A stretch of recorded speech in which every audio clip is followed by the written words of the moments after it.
Hello friend, तो कैसे हैं आप सब लोग। आई होप आप सब लोग ठीक होंगे। तो आइए एक बार फिर से स्वागत है मोनिका ब्लॉग में।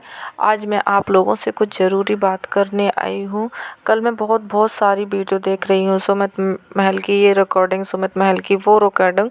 तो मैं बात करने आई हूँ आज सुमित महल और सचिन के बीच में क्या बात हुई, क्या हुआ। तो एक बात बताओ, जो बंदा एक अच्छा काम करने आया था, अच्छा काम नहीं मतलब बहुत ही अच्छा, एक बेटी को बाप आया था बनके, है ना। आज सब लोग उसको फंसाने में लग गए हो, ये रिकॉर्डिंग वो रिकॉर्डिंग।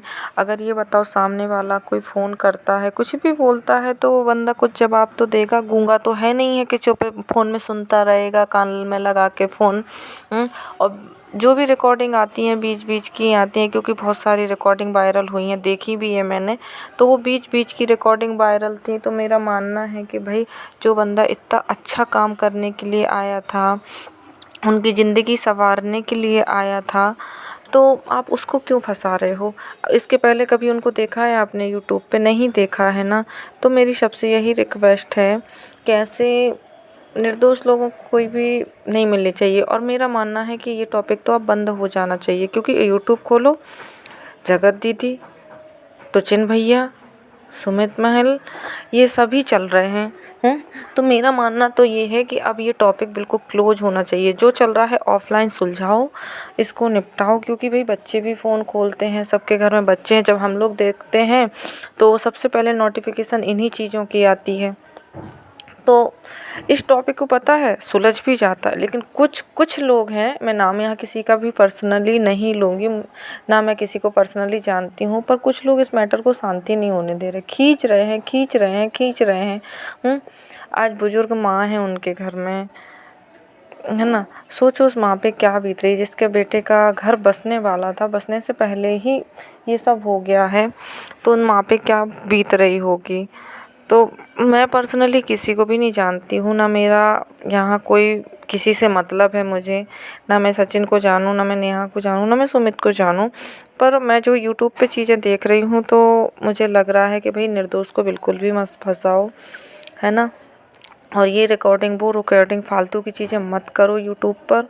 जो भी निपटाना है ऑफलाइन निपटाओ, तीनों चारों जो भी हैं सब फैमिली मेम्बर्स बैठ जाओ उसमें, और इन चीज़ों को सही करने की गलत करने की जगह सही करो, ये तभी ठीक हो पाएगा सब कुछ। अगर यूट्यूब चलता रहा तो नहीं हो पाएगा, सबकी इज्जत ही जाएगी। और इसमें इज्जत बन किसी की नहीं है। कोई सोचे मैं इसकी रिकॉर्डिंग वायरल कर दूँगी, इसकी वायरल कर दूँगी, तो बन किसी की भी इज्जत नहीं रही है। ना दीदी की बन रही, ना दोनों इन लोगों की बन रही, किसी की भी नहीं बन रही है ना। तो ऑफलाइन अगर सुलझ जाएगा मैटर, यूट्यूब पे तो पहली बात पहले ही नहीं आना चाहिए था ये मैटर। जब ये सब चल रहा था तब तो नहीं लाया यूट्यूब पर। थोड़ी सी बात बिगड़ने वाली थी, देखा एंगेजमेंट हो गया तो यूट्यूब पे लेके चले आए।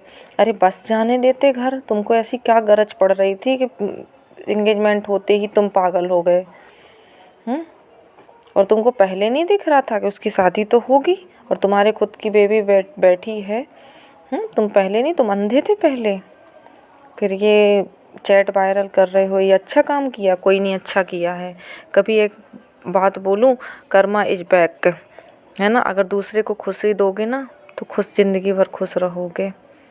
तो किसी के साथ गलत करने से पहले 100 बार सोचो कि हम उसके साथ क्या कर रहे हैं। एक बार अगर हम एक उंगली किसी पर उठाते हैं ना तो 4 उंगली हमारे पीछे आती हैं। कि अपने आप को भी देखो, अपनी गिरेबान में भी झांक के देखो।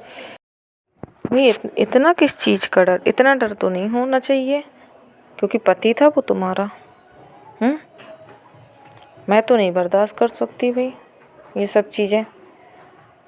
तो आज बोलने का कोई सेंस ही नहीं था। घर बस जाता, अपने आप सारी चीज़ें छूट जाती। आप सोशल मीडिया पे आप आज आए हो, आप 1.5 साल पहले भी आ सकते थे, है ना। किया आप दोनों ने है, भर कोई तीसरा रहा है। तो मेरा मानना है कि आप ऐसे इंसान को मत फंसाओ जो सोशल मीडिया पे कभी था ही नहीं, उसका सोशल मीडिया से कुछ लेना ही देना नहीं है।